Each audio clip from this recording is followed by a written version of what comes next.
System బాగానే ఉంది. ఎందుకని నువ్వు చదివించడం అయితే పొద్దు నుంచి రాత్రి దాకా చదివిస్తారు, ఆ తర్వాత కొంచెం గట్టిగా బోధన చెప్తారు, ఆ తర్వాత తీసుకెళ్ళి పెడతారు. కానీ ప్రైవేట్ స్కూల్లో చెప్పేటటువంటి వాళ్ళు 10th క్లాస్ తప్పినా చెప్పచ్చు, ఇంటర్మీడియట్ తప్పినా చెప్పచ్చు, డిగ్రీ చదివిన తప్పినా చెప్పచ్చు.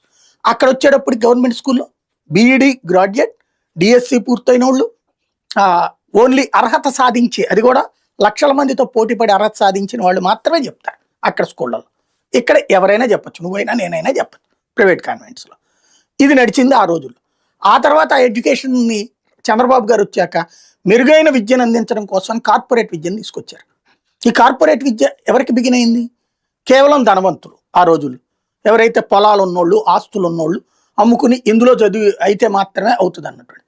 ఇప్పుడు గవర్నమెంట్లో చదివినోడు ఉద్యోగం సాధించాడు, ప్రైవేట్లో చదివినోడు ఉద్యోగం సాధించాడు, కార్పొరేట్లోనూ చదివినోడు ఉద్యోగం సాధించాడు. అప్పుడు మరి దీనికంటే అది మెరుగెట్లయింది?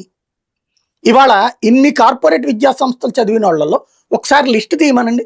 ఐఏఎస్లు, ఐపీఎస్లు, ఐసీఎస్లు, ఐఎఫ్ఎస్లు ఇట్లాంటి వాటిలో ఎంతమంది కార్పొరేట్ వాళ్ళు అర్హత సాధిస్తున్నారు, మామూలు వాళ్ళు ఎంతమంది అర్హత సాధిస్తున్నారు?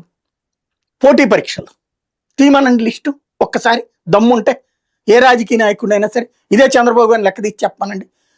ఇక మన ఏది ఎంసెట్లు, ఇప్పుడు వాటి ప్లేస్లో వచ్చినటువంటి నీట్లు, బోట్లు. ఎంసెట్ మన చేతుల్లోనే ఉన్నాయి కాబట్టి మన ఇష్టం వచ్చినట్టు నడుపుకున్నాం. వాటితో ప్రైవేట్ విద్యా సంస్థలు